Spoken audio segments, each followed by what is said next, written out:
Eh bien, salut à tous, on se retrouve pour une nouvelle vidéo. Aujourd'hui, on va réaborder le cas de la grande arène en 3 vs 3.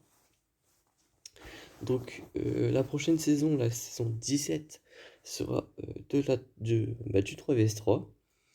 Et comme à chaque fois, on a toujours au moins une saison d'intermittence avec du 5 vs 5, c'est bon de rappeler les basiques du 3 vs 3 pour repartir sur de bonnes bases assez rapidement. Donc avant toute chose, le 3 vs 3 se compose de la façon suivante. Donc il est en division 2 en tout cas. Il vous faut 11 teams en défense ainsi que 2 flottes.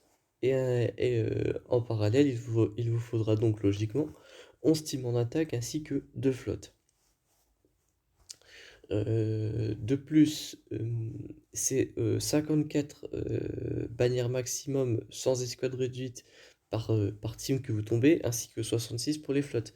Ce qui va nous mener à un score total de 2682 en score maximal sans escouade réduite, que ce soit pour les personnages ou les vaisseaux.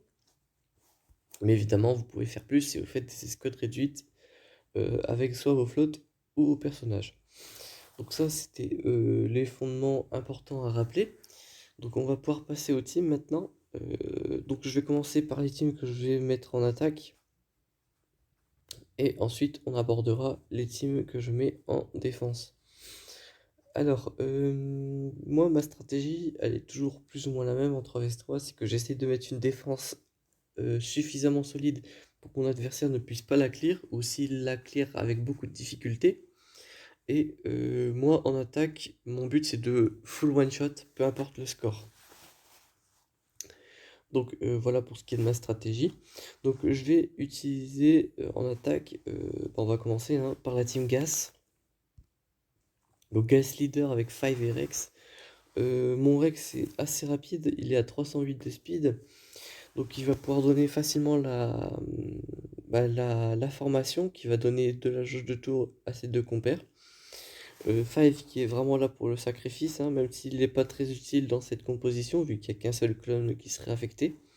Et évidemment Gaslead, qui est un personnage extrêmement puissant, il n'est plus vraiment à présenter. En gros, il a une barre de protection, si elle vient à se vider, il s'agenouille. Et à chaque fois qu'un adversaire va jouer, il va récupérer entre 10 et 20% de jauge de tour. Et une fois cette jauge de tour remplie, ou si ses alliés viennent à être vaincus, il se relève pour continuer le combat. Donc voilà pour cette team qui est assez pratique, on peut faire du miroir avec, on peut tomber à peu près tout ce qu'on veut. Évidemment à l'exception des JL qui sont une autre paire de manches. Donc ensuite, moi je vais utiliser Revan avec Grand Maître Yoda et Joey. Donc le le chevalier Jedi Revan, très pratique pour counter les Grievous. Dans cette composition, dans ce mode de jeu, le 3vs3, les teams Grievous sont plus faciles à tomber. La team Revan vous sera aussi extrêmement utile pour tomber cette composition qu'on voit quand même très souvent en 3vs3, à savoir Palpatine Lead, Bastillation Fallen ainsi que Dark Malak. Ça permet de les tomber, c'est très pratique. Néanmoins, il faut quand même avoir un Yoda quand même plutôt bien modé pour réussir cet exploit. Le mien est modé très bien en dégâts, ce qui fait que il fait suffisamment mal. Bon, Jolly, il est toujours là pour revive, c'est vraiment lui le plus important. N'hésitez pas d'ailleurs à lui mettre ses mods en 6E, histoire qu'il tank le plus possible. Avec pourquoi pas de la ténacité, moi c'est ce que j'ai fait. Et avoir un Evan plus ou moins rapide, avec un peu d'attaque, euh, pour pouvoir marquer les adversaires, notamment les Grievous, comme je vous disais. Aussi, c'est un adversaire plutôt pas mal pour affronter les Nest, les Enfys Nest, plus précisément, car grâce à sa marque, eh bien, vous allez pouvoir réduire sa santé maximale à chaque fois que vous le frappez, jusqu'à le laisser à un point de vie, donc ça peut être très intéressant. Donc, ouais, vraiment une team très offensive, je la vois très mal en défense. En défense, c'est le genre de team qui peut se faire ouvrir très facilement. elle vous sera vraiment beaucoup plus utile en attaque, ça je pense qu'il n'y a pas de doute là-dessus. Prochaine team, voilà, en fait c'est clairement du recyclage. D'habitude Bastila et l'Armitioda, je les mets sous Revan, mais bon là c'est du 3vs3 donc je suis obligé de split la team en deux, pardon. Donc voilà pourquoi il se retrouve ici. Et ensuite je mets Ahsoka Tano qui est d'habitude sous Padmé, mais bon là encore une fois c'est du 3vs3 donc je peux pas laisser Ahsoka avec les trois autres. Donc elle se retrouve ici. Ici, mes petits conseils, c'est quand même d'avoir l'ermite féodal le plus rapide possible. Bon, moi, il est qu'à 255, mais dans le futur, il va gagner au moins 50 de speed. J'aimerais bien le passer au-dessus des 300. Donc, bah, du coup, il va pouvoir y accéder à ses plus 300 de speed. Le Bastia, je vous conseille de la modder en attaque et en pouvoir. D'habitude, je sais que les gens la modent beaucoup plus soit en défense ou en vitesse. Ce qui peut être logique dans un sens. Néanmoins, moi j'aime bien l'avoir modé en attaque, puisque en 3vs3, j'ai pas d'attaquant dans ma team Bastila. Vraiment, Ahsoka elle est plus là pour dispel et soigner, alors que Bastila, elle vraiment, c'est clairement un rôle d'attaquant. Et quand vous la modez en attaque et en pouvoir, bah, surtout en attaque, elle va frapper beaucoup plus fort et ça va être très intéressant d'avoir ce personnage pour clear vraiment certaines teams où il va falloir avoir quand même pas mal de dégâts. En plus, le grand avantage, c'est que moi, par exemple, typiquement, le Zeta sur le lead de Bastila, bah, je l'avais mis avant de débloquer Revan, hein. Et moi, du coup, ça me permet de recycler son lead. Donc, c'est plutôt cool, hein. En plus, son lead étant extrêmement puissant. Je vais me permettre de le relire pour ceux qui ne le connaîtraient pas. Au début de la bataille, les alliés Jedi bénéficient d'une hausse de protection de 200% qui ne peut pas être dissipée, donc ça c'est plutôt insane. Leur jauge de tour s'est remplie de 15%. Les tanks alliés utilisent la raillerie pendant un tour. Si les alliés Jedi bénéficient d'une hausse de protection, ouais, attendez. Et les tanks Jedi alliés utilisent la raillerie pendant un tour. Si les alliés Jedi disposent d'une hausse de protection, ils ont un bonus de ténacité de 150% et infligent 35% de dégâts supplémentaires. Donc vraiment, tant qu'ils ont cette hausse de protection, ils sont quasiment indestructibles, donc c'est plutôt intéressant, hein. Et ouais, comme je disais, Ahsoka vraiment là pour dispel et parce que évidemment je peux pas la mettre sous Padmé. Ensuite, un trio très classique mais néanmoins très efficace. La team Empereur Palpatine, Vador et Throne, hein, très classique. Palpatine pour son leader. À chaque fois que des malus vont être dispel, toute la jauge de tour de mes personnages vont être remplis. De 5% pour chaque malus dispel d'ailleurs. Vador, bah lui c'est clairement le main damage dealer, hein, le massacre implacable et peut-être un des meilleurs états du jeu en termes de dégâts, donc vraiment très puissant. Et Throne vraiment là pour deux choses. D'abord sa fracture, ça incapacite, on va dire, à un personnage. Et en 3vs3, se faire incapaciter un personnage, se faire légumiser un personnage, ce serait peut-être un peu plus français. Se faire légumiser un personnage, c'est très compliqué puisque vous êtes en 2vs3. Et déjà, comment casser de personnage en 3vs3, alors si on en perd un dès le début, ça peut être assez compliqué. Et la deuxième raison pour avoir Throne, c'est quand même sa deuxième spéciale qui échange les jauges de tour, mais qui surtout restaure des bannières, notamment la protection. Donc vraiment très intéressant de l'avoir. En termes de module, moi mon Palpatine est modé full pouvoir pour pouvoir avoir plus de chances de rentrer des chocs ou des stuns avec ses deux capacités offensives, hein. Hop. Mon Vador, lui, est modé damage critique pouvoir avec un petit 257 de speed de base sans l'unique. Et mon Throne est modé un peu n'importe comment. Bon, en vrai, 4 de speed, 2 de santé, ça va. 264 de speed, hein, très pratique pour lancer une fracture rapidement. Ou si je dois, dans l'urgence, échanger ma jauge de tour en début de combat, voilà. Donc, voilà pour cette team-là. Donc moi, pour la suivante, je vais utiliser mon combo habituel que j'utilise en 5v5, mais cette fois-ci qui sera un peu écourté, on va dire. C'est la team Kylo Ren sans masque, exécuteur Watt-Tambor. Mon petit combo que j'aime bien pour tomber tout ce qui va être Sœur de la Nuit, Ewok, Ancienne République. Enfin bref, toutes ces teams qui sont extrêmement chiantes parce qu'elles mettent beaucoup de malus, parce qu'elles ressuscitent, parce qu'elles attaquent en masse, parce qu'elles ont une bonne synergie entre elles. Ça permet de casser cette dynamique parce que Wattenborg va mettre la raillerie infinie sur Kylo Ren et la Blastech sur l'exécuteur qui va empêcher toute forme de résurrection et qui ignore la défense une fois ce bonus mis sur l'exécuteur.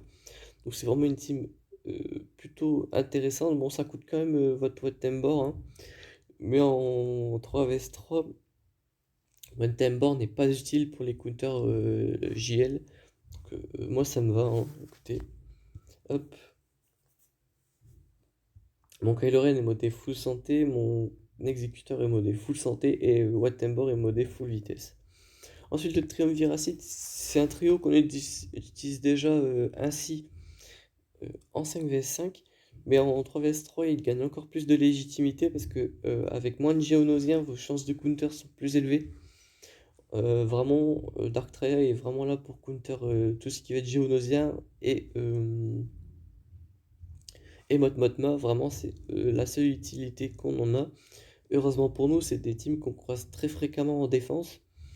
Par conséquent, c'est cool. Ils seront toujours utiles. Néanmoins, ça peut être toujours une team pour clean up ou achever des teams s'il vous reste que ça. Parce que c'est pas dit qu'on affronte forcément des géonosiens en défense.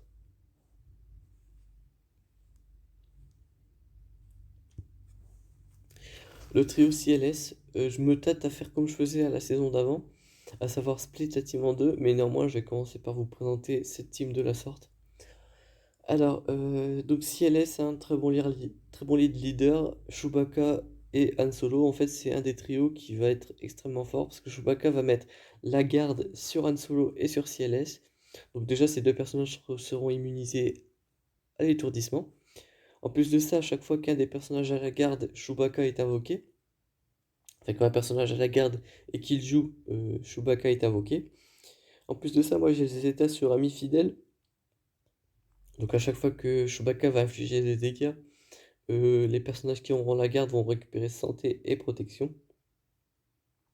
Donc très très pratique pour tanker. Et en plus, ils font énormément de dégâts, hein. Moi, les trois personnages sont modés en chance de coup critique, dégâts critiques, justement pour faire de lourds dégâts. Donc voilà.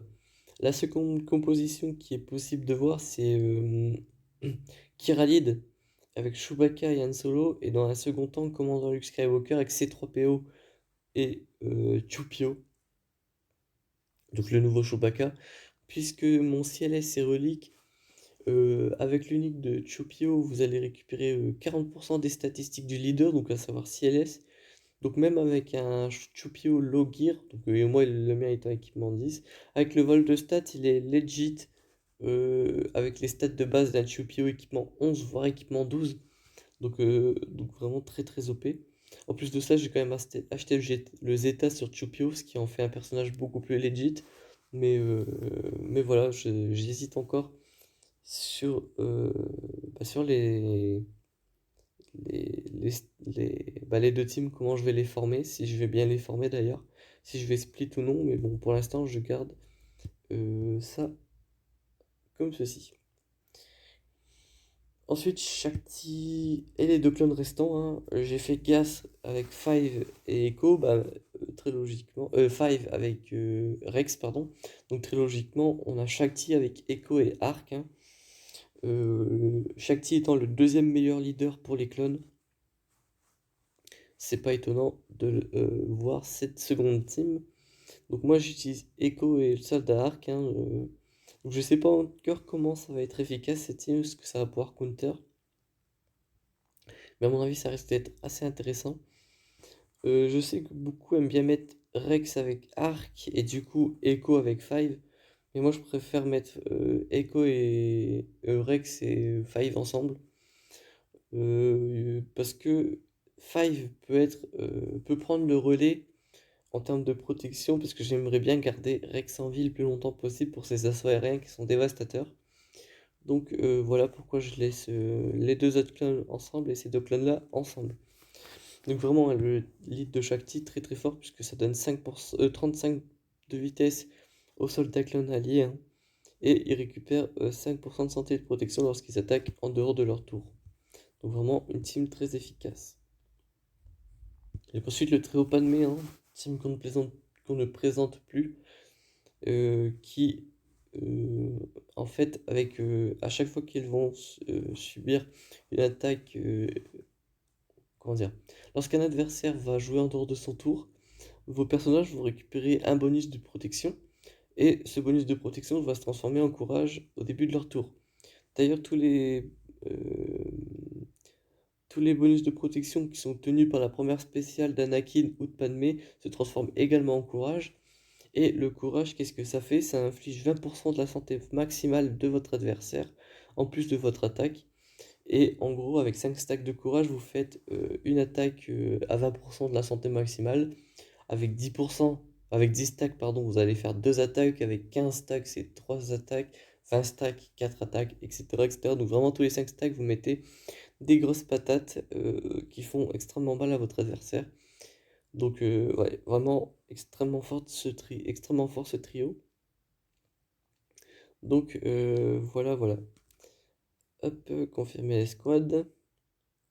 Donc team suivante, les Géonosiens. Hop.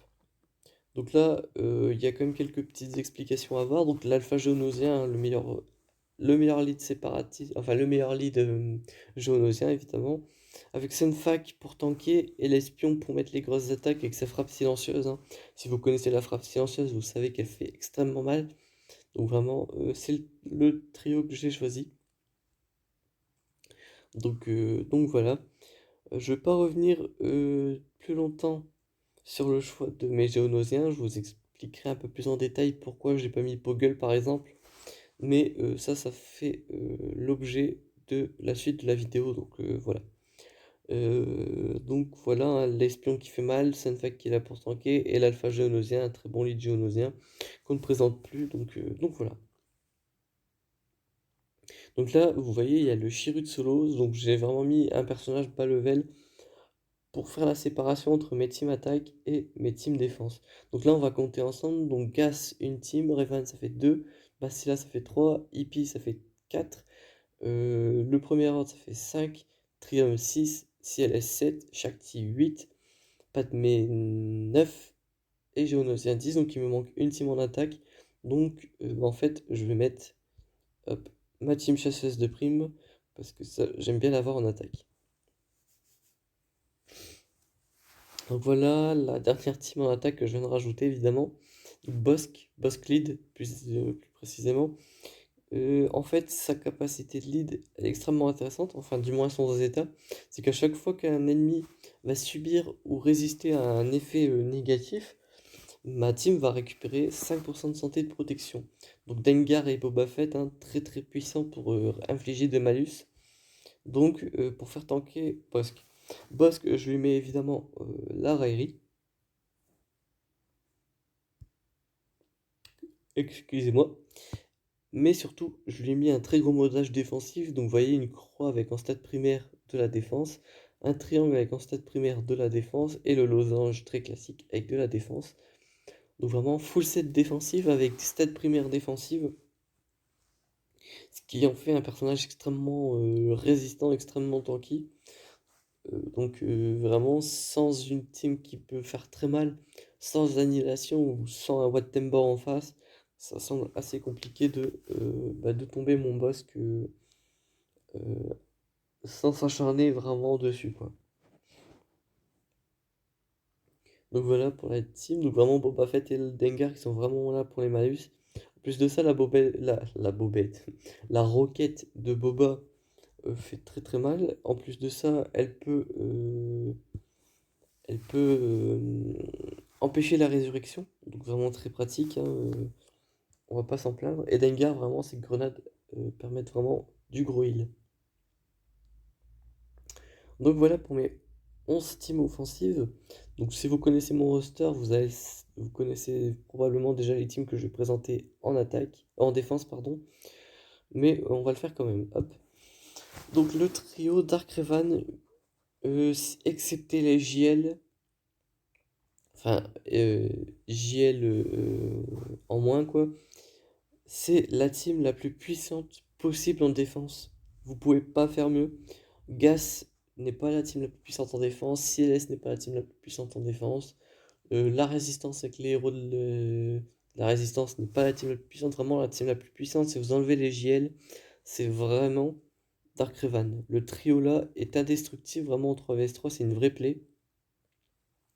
Donc moi je vais le laisser en théorie à tous les matchs. Donc ouais, je vais laisser ce trio. Deux exceptions. Non, une exception dans laquelle je vais pas mettre Dark Revan en défense, c'est si le Dark Revan adversaire est plus rapide, ou la BSF adversaire est plus rapide, pour la simple et bonne raison que en miroir, le Dark Revan adversaire m'exploserait le mien sans trop de difficulté, donc c'est pour ça que moi je suis pas fan de laisser mon Dark Revan en défense s'il est plus lent. Néanmoins, si il y a peut-être moyen que je le laisse dans le bac en mettant une grosse team euh,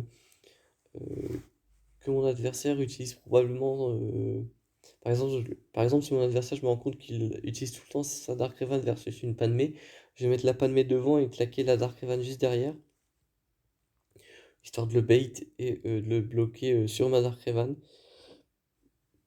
Donc, ça pourrait être un choix de stratégie. Mon Dark Revan est à 301 speed, si je ne m'abuse. 302, plus précisément. Et ma BSF est à 297, je crois. 298. Donc en fait, je me suis trompé deux fois de 1. Je disais 1 de moins. Bon, bref. Le Dark Malak est modé mi-ténacité, mi-santé, histoire qu'il soit assez tanky au malus et assez tanky tout court. Donc voilà. Euh, Ensuite, nouvelle compo. Avant, à la place de notre gunnery, j'utilisais l'acolyte. Néanmoins, les choses ont changé. Là, je vais mettre Assage Ventress en leader, ça change pas. Le zombie et notre gunnery. Il y a plusieurs raisons à ça. Déjà, l'extorsion de notre gunnery qui fait très mal, qui applique beaucoup de malus de vitesse à mon adversaire. De plus, si mes adversaires clean les extorsions, et ben, ça donne pas mal de bonus à ma team, tout simplement. En plus de ça, si notre gunnery venait à mourir, il serait invisible pendant un ou deux tours, si je ne m'abuse. Du coup, il serait planqué derrière le zombie sort de la nuit qui, lui, voilà, est immortel tant qu'il y a une sorte de la nuit sur le terrain. En plus, Assage Ventress, c'est une très grosse damage dealer, hein. Je rappelle que mon Sage est modé full santé avec full stat primaire d'attaque. Donc elle est à la fois tanky, mais elle fait aussi extrêmement mal. Donc c'est cool, elle peut stun sur la basique, réduire la jauge de tour sur la spéciale, donc sur les spéciales d'ailleurs. Donc ça en fait un trio assez redoutable et j'imagine très facilement sous-estimé. En termes de modules, je pense que mon Nuke Gunnery est quand même plutôt correct. 252 speed, voilà. Bon, c'est pas extrêmement rapide, hein, j'imagine, mais ça fait toujours le café. Et mon Assage Ventress est à 203 plus 30 avec le lead, donc 233, donc c'est plutôt correct, hein. L'extorsion va être plutôt significative. J'espère pouvoir obtenir des holds avec cette team. Avec le restant de mes sœurs de la nuit, j'ai effectivement fait le trio très classique Daka, Esprit Sœur de la nuit avec Talzin lead, hein. Talzin lead avec le leader, vous pouvez invoquer votre team depuis la tombe, comme disent les Américains. En gros, ça veut dire que lorsque votre adversaire va tuer une sœur de la nuit, grâce au lead de Mère Talzin, à chaque fois qu'une sœur de la nuit vivante va jouer, enfin pas forcément systématiquement, mais plus ou moins à chaque fois qu'une sœur de la nuit va jouer, une sœur de la nuit morte va revenir depuis la tombe le temps d'une attaque, et une fois cette attaque faite, si elle n'achève pas un adversaire, eh bien la sœur de la nuit est instantanément retuée. Donc jusqu'à ce que Daka réinvoque ou que l'attaque de la Sœur de la Nuit invoquée depuis la tombe fasse un kill. Néanmoins, quelque chose qui peut être intéressant à se remémorer, c'est que la Lame des Esprits, si elle est responsable de la mort d'un adversaire, toutes les Sœurs de la Nuit sont réanimées full santé. Donc ça, c'est un truc qui est pas forcément connu de tous, mais qui peut surprendre la première fois. Hop. Ensuite, Grievous. Souvenez-vous, lors de ma dernière saison de 3vs3, mon Grievous n'était pas équipement 13, c'était équipement 11, donc il était beaucoup plus fragile. Les choses ont changé. Il a désormais tous ses modes en 6E avec des primaires de santé. Donc il est déjà beaucoup plus tanky. En plus de ça, son attaque est basée sur sa santé. Donc forcément, plus il a de santé, plus il fait mal. Donc c'est pour ça que j'ai des stats primaires de santé sur mes modules. Donc ensuite, j'ai B2. Option de dispel en vrai, c'est surtout pour ça que je le mets. Et en plus de ça, à chaque fois qu'un des deux bougres, que son général Grievous ou le Magna Guard va être frappé, eh bien il va récupérer, enfin il a une chance de récupérer 100% de charge de tour. Magna Guard, c'est surtout là pour deux raisons. La première, c'est pour tanker, et la deuxième, c'est qu'en début de combat, il va mettre Grievous et le super druide de combat B2 invisibles pendant un tour. Donc ils vont forcer il va forcer le fait de se faire frapper, ce qui va pouvoir invoquer B2 grâce au barrage implacable, si je ne m'abuse. Je sais plus le nom, je sais que c'est barrage, mais barrage quelque chose en tout cas. Donc, le Magna Guard, voilà, étant là pour ça. Mon B1, j'en ai besoin pour une autre team, c'est pour ça qu'il n'est pas ici, hein. Et Grievous, vraiment un gros dégât. En plus de ça, lorsque le B2 et le Magna Guard vont mourir, il va récupérer un tour bonus et tous ses cooldowns vont être reset. Ce qui fait que il va pouvoir faire une AoE directement après être invoqué grâce à son tour bonus. Voilà pourquoi j'ai besoin de mon B1 et de mon Poggle. Donc voilà pourquoi mon Poggle n'était pas avec mes Géonosiens. Et voilà pourquoi mon B1 n'était pas avec Grievous. Donc le Poggle, pourquoi est-il ici? Eh bien déjà pour son lead, les alliés, oui puisque Poggle a un lead, les alliés séparatistes ont 30% d'attaque supplémentaire. Les alliés druides récupèrent 10% de santé lorsqu'ils attaquent en dehors de leur tour ou qu'ils infligent des dégâts à un ennemi verrouillé. Alors, mon B1 n'a pas de santé vu que c'est des stacks. Donc ça, cette partie du leader ne nous intéresse pas. Néanmoins, le 30% d'attaque nous intéresse quand même pour les deux personnages qui sont avec Poggle, à savoir Jango Fett et B1, qui sont tous les deux des séparatistes. Donc, ils bénéficient de ce 30% d'attaque. En plus de ça, la tactique collective qui rajoute 25% d'attaque pour tous les alliés qui ne disposent pas de la conscience collective. Donc très clairement, tous les personnages qui ne sont pas des Géonosiens, mais qui sont quand même séparatistes. Et 25% d'attaque supplémentaire pour chaque allié vaincu. Donc par exemple, si mon B1 venait être vaincu, mon Jango Fett aurait 30% d'attaque grâce au lead, 25% grâce à l'unique, et 25% d'attaque supplémentaire encore pour chaque allié vaincu, donc pour B1. En plus, ça pourrait être intéressant si Poggle venait à mourir en premier, parce que du coup, cette fois-ci, ça serait B1 et Jango Fett qui disposeraient de tous ces bonus. Donc, c'est vraiment extrêmement cool. Hop. Ensuite, mon Jango Fett, donc voilà, un chasseur de primes extrêmement puissant. J'ai tous ces modes presque en 6E, mais bon, je l'ai qu'équipement 11, donc forcément, je peux pas lui passer ces modes en 6E. 255 de speed, plus 66% de dégâts critiques. Donc j'ai essayé de le modder le plus balèze possible. Moi, c'est vraiment un des personnages à l'heure actuelle que j'aimerais bien avoir Relic 7, juste pour voir les dégâts qu'il sort. Mais bon, j'ai d'autres priorités, malheureusement. Il faut aussi savoir également que sa prime de chasseur de primes s'active automatiquement s'il est sous un leader séparatiste. Est-ce qu'on peut lire ça quelque part? À chaque fois que Jango Fett reçoit des récompenses pour un contrat rempli, ou lorsque le chef de l'escouade est un allié séparatiste, il bénéficie également de la prime suivante. Donc voilà. Donc Jango Fett, hein, il a le contrat instantanément enclenché comment dire, si le leader est séparatiste. La prime, qu'est-ce qu'elle donne? Elle donne plus 50% d'attaque et l'immunité aux dégâts pendant 2 tours.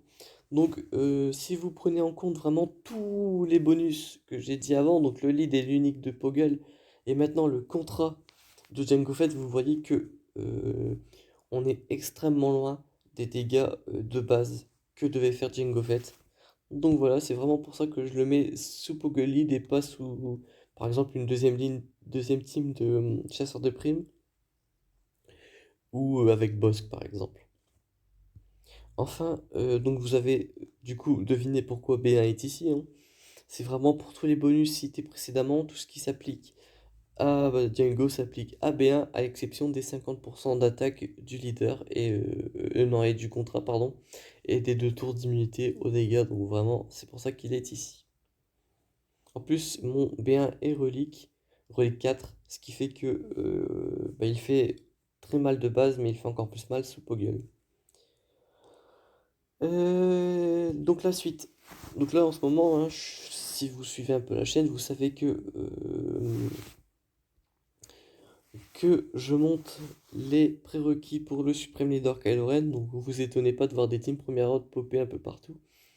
Donc là j'ai mon Huxlead. Donc Huxlead très fort puisque avec son état sur son unique, si tous les alliés sont du premier ordre et qu'il a l'avantage, il empêche catégoriquement mes adversaires d'avoir des bonus de jauge de tour.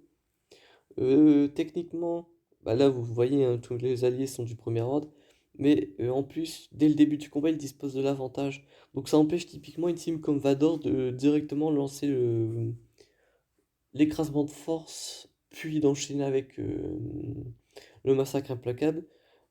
Il sera d'abord obligé de lancer le massacre implacable, plus ensuite l'écrasement de force, parce que s'il venait à faire l'inverse, il perdrait un tour, puisque son écrasement de force ne lui conférerait pas de bonus de jauge de tour. Donc ensuite le soldat acide qui sera surtout là pour clean pardon, les malus, et en plus de ça faire des dégâts si par exemple Hux ou Kylo Ren venait à mourir avant, hein, il gagnerait un tour bonus, puisque je lui ai mis le Zeta, donc il aurait un tour bonus, et il ferait son AoE, je pense qu'il ferait beaucoup de dégâts. Kylo Ren équipement 13, relique 0 pour l'instant. À chaque fois qu'il subit des dégâts, il stack de la défense et de l'attaque, jusqu'à ce qu'il joue un tour où là il va libérer vraiment tout ce qu'il a stacké sur mon adversaire, et peut-être entrer un one-shot, on l'espère. C'est une team jusqu'à maintenant qui a euh, beaucoup tenu, alors qu'ils avaient beaucoup moins de gear, donc très intéressant à voir, et ça va être surtout intéressant de voir ce que ça va donner quand je les aurai gear au max. Mais là en vrai j'ai le Kylo Ren G13 donc c'est cool. Donc voilà, en plus le Hux a une possibilité de mass assist et d'échange de jauge de tour. Donc ça peut être très intéressant, hein, également. Donc voilà pourquoi j'ai cette team en défense. En plus de ça aussi, il faut savoir que le soldat Sith, c'est un personnage qui assiste énormément. Donc, donc voilà. En plus, moi, ouais, vu que c'est un personnage qui assiste beaucoup et qui qui peut beaucoup jouer quand ses alliés meurent puisqu'il gagne des jauges de tour bonus, moi je me suis pas vraiment focalisé sur la speed, sur ses secondaires, mais vraiment sur les primaires. Par exemple, là, vous voyez, j'ai un triangle de degré critique vraiment très mauvais en termes de speed. Néanmoins, j'ai quand même 4% de chance de coup critique supplémentaire et surtout 36% de dégâts critiques. Ce qui fait que c'est très intéressant quand il va faire des assists, il va le faire extrêmement mal. Donc c'est pour ça qu'il est ici. Donc voilà, hein, j'ai basé vraiment les primaires. Bon après j'ai quand même quelques bons modes, hein. J'ai un plus 13, plus 13, plus 14. Donc c'est pas rien, là j'ai un plus 30. En plus là en vrai le module là il est vraiment bon parce qu'il y a quand même 7% de chance de coup critique. Donc c'est excellent je trouve pour un soldat site. Donc voilà. Hop, en plus, il faut savoir que les personnages du premier ordre, ils ont quand même très souvent l'avantage. Donc ils vont faire forcément des coups critiques. Donc forcément, tout ce qui va être 7 de dégâts critiques, en fait, ça va être complètement OP, on va dire. Donc voilà. Voilà pour cette team, hein. On continue. Le trio Cars. En vrai, ça, c'est peut-être pas une team que je vais forcément utiliser. Mais je pense que parmi tous les gens qui regardent mes vidéos, je pense que vous avez littéralement tous Revan, ou du moins vous êtes en train de le débloquer, ou du moins vous êtes en train de prévoir de le débloquer. Pareil pour Dark Revan. Enfin, je veux dire, c'est que Revan et Dark Revan, c'est des teams que vous avez probablement décidé de farmer à un moment dans votre plan de farm. C'est comme des deux teams qui sont assez compliqués de se passer, on va dire. Donc vraiment, je pense que ouais, les deux, bah, Revan et Dark Revan, c'est des teams que vous allez farmer. Et si c'est des teams que vous allez farmer, eh bien, vous allez avoir ces trois personnages gear plus ou moins de la même façon. Notamment si vous farmez Dark Malak, hein, très clairement. Donc ces personnages, ben, vous les montez, vous leur mettez des modules, vous leur mettez probablement des états, et après ça vous reste sous la main. Donc moi c'est une petite team que je peux vous proposer, Carslead avec Zalbar et Mission, un trio plutôt correct, hein. C'est pas vraiment la meilleure team, hein, on va pas se mentir. Il y a forcément mieux, mais il y a surtout forcément pire. La team Cars, très clairement, dans le bac, si votre adversaire n'a plus de team, ça peut être un petit bijou, puisque bah, il pourra pas la passer, hein. Donc ça peut être très intéressant de l'avoir. Euh, donc ouais, vraiment, c'est une team très intéressante. En plus, avec le Zeta sur le lead de Cars, à chaque fois que vous allez infliger un malus, vous allez récupérer genre entre 2 et 3% de santé et de protection. Donc ça fait quelque chose d'assez tranquille. Zalbar, à chaque fois qu'il subit des dégâts, ça fait comme Kylo Ren, hein. Il stack sa défense, pas son attaque, mais au moins sa défense. Donc vraiment plus difficile à tomber. Émission, elle peut se mettre invisible, à cécité, sa basique fait extrêmement mal. Donc voilà, hein, c'est pas une team complètement inutile, on peut en faire quelque chose. Surtout qu'avant la division 3, vous avez pas mal de teams à mettre, et vous n'avez pas forcément un milliard de teams. Donc ça peut être un bon consensus où vous pouvez mettre ça en mode ça vous dépense pas une grosse team, c'est pas une team que vous allez utiliser en attaque si je ne m'abuse. Donc ça peut être intéressant. Moi, ma mission est modée en attaque. Ah non, pas du tout. Pourquoi? Euh, Les deux de pouvoir, ça je suis complètement d'accord, hein, pour sa basique qui met des malus. Mais j'étais quasi sûr d'avoir modé le personnage en attaque. Ah, je sais. En fait, j'avais des très bons modules d'attaque sur mission, mais j'ai préféré les récupérer pour d'autres personnages. C'est pour ça. Donc ouais, moi en fait, je vous conseille de la modder plutôt en attaque. Hop, est-ce que j'aurais pas des modules d'attaque qui traînent pour en faire un set très rapidement? Hop, je peux faire ça. Euh, Tac, tac. Ouais, j'ai un petit set plutôt sexy là que je peux mettre. Faut pas claquer un plus. Ouais, on peut faire ça, hop. Moi vraiment, je préfère un set d'attaque sur mission. Parce que sa basique fait quand même très très mal, donc on va pas s'en priver, les gars. Chance de coup critique, je préfère. Et ici, hop, ténacité, ça peut être intéressant en plus. Voilà, elle perd 16 de speed, mais en termes de dégâts, voilà, elle gagne quand même 200 de dégâts, c'est pas à négliger. Hop, tac, en plus elle gagne de la puissance galactique, si c'est pas magnifique. Ouais, moi je préfère une mission modée en attaque, hein, elle fait beaucoup plus de dégâts. Donc voilà. Mon Cars, je crois que je l'ai modé vraiment n'importe comment, j'ai vraiment mis au pif. Ouais, voilà, genre les modules ils doivent même pas avoir beaucoup de speed. Ouais, on dépasse pas les plus 9 quoi, c'est l'idée. Ouais, ouais, c'est vraiment plus 9 le max, hein. Est-ce que j'aurais pas une meilleure croix? Parce que bon, c'est peut-être un petit peu exagéré de pas mettre de speed sur les trucs. Hop, tac, tac. Hop, voilà, carré. Bon, on va tenter une petite séparation. De toute façon, des trucs de séparation, j'en ai la blinde. Pour le premier level en tout cas, mais non, il n'y a pas de. Il n'y a pas de truc. Bon bref. Pas de séparation de vitesse. Hop. Mon Zalbar doit être modé défensivement. Ouais, voilà, 6 de santé. Donc voilà.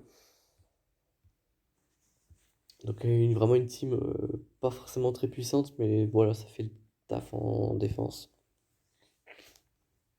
Donc là, j'ai ma team résistance. Si vous suivez ma chaîne, vous savez que j'ai pas vraiment l'amour de la résistance. Donc voilà. Néanmoins, j'ai déjà eu par le passé des holds, genre ma team qui tient 2-3 batailles, pour une raison qui m'expliquait, mais bon, généralement la réponse elle est quand même assez simple, c'est que mon adversaire l'a sous-estimé. Donc voilà, Rey qui joue pas mal en dehors de son tour, grâce à sa pouvoir spéciale, elle peut réduire la jauge de tour adverse grâce à sa deuxième spéciale. BB8 qui a quand même le destin illuminé, c'est Illuminate Destiny en anglais. Et R2 qui peut cacher tout le monde sous un camouflage et se donner la prévoyance ou donner la prévoyance à la personne ciblée. C'est pas une team que j'affectionne, donc c'est pour ça qu'elle finit toujours en défense. En attaque, à chaque fois que je l'utilise, c'est un fiasco. Soit je perds, soit je fais des bannières immondes. Donc ça finit en défense, ça fait une team en plus, donc c'est plutôt cool pour la défense. Hop. Et tac tac tac tac. Ensuite, moi j'ai cette team-là. Pas sûr que j'utilise. Encore une fois, j'ai un doute. Est-ce que je vais mettre CLS lead? Est-ce que je vais mettre Kira lead avec le team? Je sais pas. Mais en vrai l'idée ici, c'est que Chupio récupère 40% des stats du leader, à savoir santé, protection, dégâts, etc. Peut-être vitesse, si je ne m'abuse. On va vérifier ça ensemble. On va vérifier quelle stat très exactement il récupère. Alors, 40% de santé max, 40 prot max, attaque, défense, pouvoir, ténacité du chef au début du premier affrontement. Donc, voilà, voilà. Donc, si je mets CLS lead, il va récupérer 40% des stats de CLS. Ça en ferait un personnage très intéressant. Donc voilà, c'est 3 PO, hein, vraiment je le mets ici parce que je sais pas vraiment le mettre ailleurs, mais j'ai vu que sur internet, c'est vraiment lui qui est toujours en troisième. Donc pourquoi pas, écoutez, hein. Ouais, avec Background Lead, je l'ai vraiment mis là en entendant si je me décide à mettre CLS Lead ou pas. Donc voilà, bon, si je mettrais CLS Lead, il finirait en défense, hein, ça c'est sûr. Donc voilà. Ensuite, bon, ça c'est très clairement mes restes de premier ordre. Je sais pas si je vais les mettre en défense encore, mais voilà, si j'ai besoin de mettre une team, ça sera probablement celle-là, hein, Phasma Lead, parce que oui, elle a un lead. La marche bataille, qui va donner pas mal de jauge de tour. L'officier qui donne 2 à jauge de tour aussi. Donc si ces deux-là donnent 2 à jauge de tour au pilote, il y a moyen de dégâts. Le lead de Phasma, il fait surtout de l'invocation d'alliés, hein. Ouais, il a 20% de chance d'invoquer un allié aléatoire, mais il inflige 15% de dégâts en moins. Ses chances sont doublées si l'allié attaquant fait partie du premier ordre. Si cet allié avait l'avantage, il serait prolongé pendant 2 tours. Donc en gros, j'ai 40% de chance d'invoquer un allié du premier ordre. Par contre, ouais, par contre, ça change pas les dégâts. Donc voilà, je vais pas étayer trop longtemps les détails. Juste ma phasma est modée en vitesse, mon pilote est modé en dégâts critiques, chance de coup critique, et l'officier est modé en vitesse ténacité. Ensuite, il y a les Ewoks, hein. Chef Tirpa, c'est le meilleur lead des Ewoks. Wicket, le meilleur damage dealer des Ewoks. Et l'ancien Ewok qui est vraiment là pour ressusciter un Ewok tombé au combat ou pour enlever les dispels. Je ne vais pas vraiment revenir trop longtemps sur les détails, mais voilà, hein, c'est assez classique. La prochaine team, c'est une team, franchement, j'ai trouvé ça en fouillant mon inventaire. Je me suis dit, tiens, pourquoi pas. Donc je vais vous en parler. Armurière Lead Enfys Nest Corderous. Alors, faut savoir plusieurs choses. Alors attendez, je vais dire. Voilà. Là, vraiment, l'idée, c'est deux choses. D'abord, l'armurière et Corderous partagent un tag commun, pardon. C'est le tag Mandalorien. Donc, s'ils partagent le tag Mandalorien, ça veut dire que le lead de l'armurière affecte Canderous. Au début de la bataille, les alliés mandaloriens obtiennent une hausse de protection de 200% qui ne peut pas être dissipée ou évitée et limitée au coup critique pendant 2 tours. Donc Canderous va en bénéficier puisqu'il a le tag Mandalorien. Ce qui veut dire qu'on aura une armurière et Canderous avec 200% de jauge de tour supplémentaire. Et on aura une Enfys Nest qui, si vous connaissez le personnage, sera très difficile à tomber. Donc on aura au final 3 personnages très difficiles à tomber. L'armurière, hein, c'est un peu un lead qui ressemble à celui de Bastila, excepté les bonus de ténacité et d'attaque supplémentaire, hein. Néanmoins, c'est plutôt intéressant, je trouve. Ouais, je suis plutôt content d'avoir trouvé ce lead. Je sais pas du tout ce que ça va valoir en défense, mais je trouve que ça peut être très intéressant. En plus, Enfys Nest, c'est quand même un personnage très dur à tomber. Et en plus de ça, l'armurière, elle peut mettre voilà, digne du blason. Donc si elle a 3 stacks, elle peut mettre 3 cumuls de Beskar. Et si elle le met sur Enfys Nest, ça va être un beau carnage. Parce que si elle met 3 stacks sur Enfys Nest va disposer de 50% de défense, 15% de santé maximale, 30% de récupération de prot à la fin du tour, et plus 100% de chance de contre-attaque et ne peut pas subir de coups critiques. Donc vraiment, Enfys Nest avec 3 trucs de Beskar, vraiment ça va être une horreur à tomber. Et j'en suis plutôt content. Même si elle venait à le mettre sur Canderous, ça voudrait dire que Canderous va contre-attaquer tout le temps, tout le temps, tout le temps, tout le temps. Et généralement, il met énormément de malus sur sa basique. Ce qui fait que mes adversaires vont subir beaucoup de dégâts. Et peut-être même subir un one-shot, parce que s'il venait à mettre 20 dots, donc 20 malus d'affilée, vraiment ça va faire mal. Donc voilà pour cette team, je vais essayer. De toute façon, si vous suivez mon match de Grande Arène, je vais en reparler, hein, très clairement, vu qu'elle. Ça, c'est sûr, c'est une team qui va finir en défense, hein. Je pense pas qu'en attaque, ça va faire beaucoup de bannières. Néanmoins, c'est très intéressant, je trouve. Hop. Donc là, il reste 2 teams. Très clairement, ça, c'est pas des teams que je pense utiliser très souvent, mais bon, elles sont là, donc on va quand même les présenter. Alors, HK lead avec Droid2K et IG88. HK sur son lead donne 30% de dégâts de chance de coup critique et plus 20% de dégâts critiques aux alliés druides. Donc ça concerne le Droid2K et forcément IG88 qui sont tous les deux des druides, hein. IG88, vu que je peux pas les mettre sous d'autres, je sais pas, d'autres chasseurs de primes, bah il termine ici. Et le Droid2K, je peux pas le mettre sous Grievous parce qu'il n'y a plus de place. Et sous Poggle, il y a d'autres personnages qui sont plus intéressants, donc il termine ici. Peut-être qu'en défense, hein, ça pourrait être intéressant.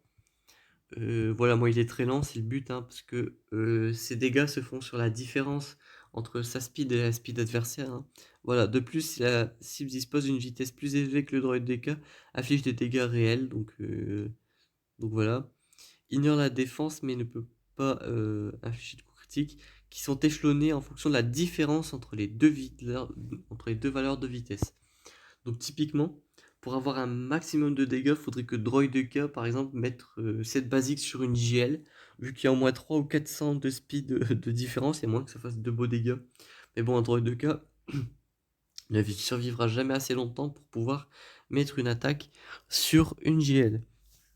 Bon, moi, ça pourrait être intéressant de le voir, hein, ça pourrait être drôle. Enfin bref. Donc voilà, une team basée sur le lead de HK, hein, donc voilà, en défense, pourquoi pas, si j'ai besoin de mettre une team, ça pourrait être celle-là. Donc voilà, en plus c'est assez original, hein. Je pense pas que des HK Lead vous envoyez tous les jours, donc voilà. Et enfin, dernière team, c'est vraiment une team avec tous les personnages G13 qui me restaient. Euh, en vrai, parce qu'en vrai, je crois que mon, mon Han Solo est modé, je crois pas, hein. On va vérifier. Hop. Ouais, non, il est démodé, donc je vais mettre plutôt un autre lead. On va regarder ensemble ce qu'on peut mettre. Alors, il faut chef, tac. Est-ce qu'on n'aurait pas un petit lead universel par ici? Bah si, Finn, mais je crois qu'il est démodé lui aussi, non? J'ai pas de chance. Le Luc Fermier est démodé et tout ça, ils sont démodés, donc pas ouf, pas ouf. Plo Koon, c'est quoi son lead? J'ai jamais regardé. Au début de son tour, chaque allié a 55% de chance de percer le camouflage de chaque ennemi. Les alliés gagnent un bonus d'attaque pendant la tour s'ils parviennent à percer le camouflage d'un ennemi. Ouais. Obi-Wan, il fait quoi en lead? Tous les alliés gagnent un bonus de 15% de jauge de tour. Ah bah ça c'est pas mal. Hop, on va le mettre. Tac, voilà. Donc là en fait c'est une team avec 2 tanks. Donc Obi-Wan Kenobi et le soldat Sith et le maraudeur qui sera là pour faire les dégâts. Mais ça comme je l'ai dit, je suis pas sûr que ça soit très utile. Mais bon, si vraiment j'ai besoin de mettre une team en défense, ce sera celle-là encore une fois. Donc voilà, très intéressant en tout cas. J'ai réussi à théorie crafter quelques trucs. Surtout l'armurière, ça peut être très intéressant, je trouve. Donc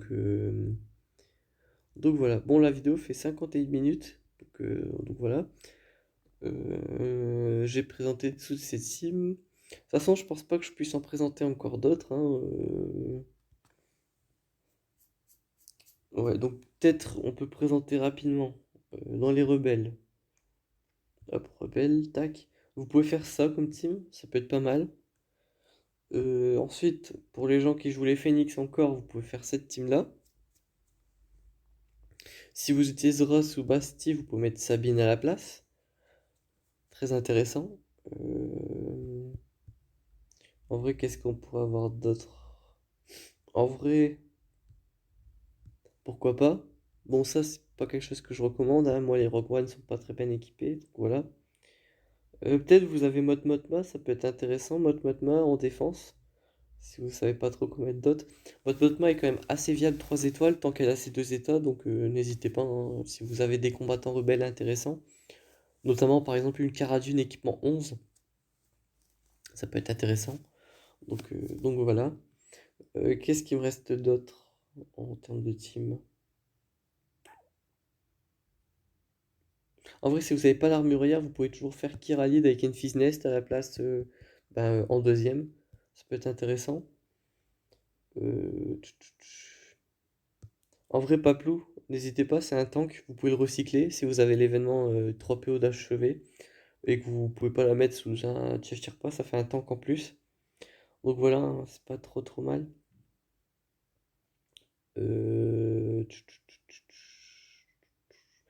Bon, avec tout ça, il n'y a pas grand-chose d'intéressant, hein.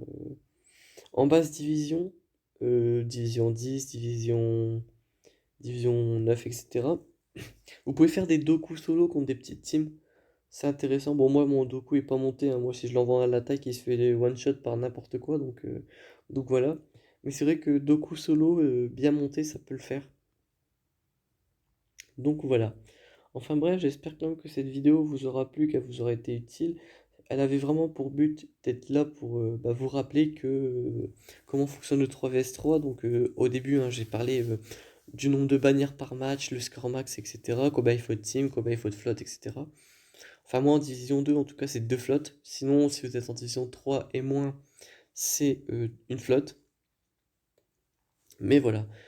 Enfin bref, j'espère que cette vidéo vous aura plu, qu'elle vous aura été utile, qu'elle vous aura rappelé des choses. On se retrouve très bientôt pour une nouvelle vidéo. D'ici là, portez-vous bien.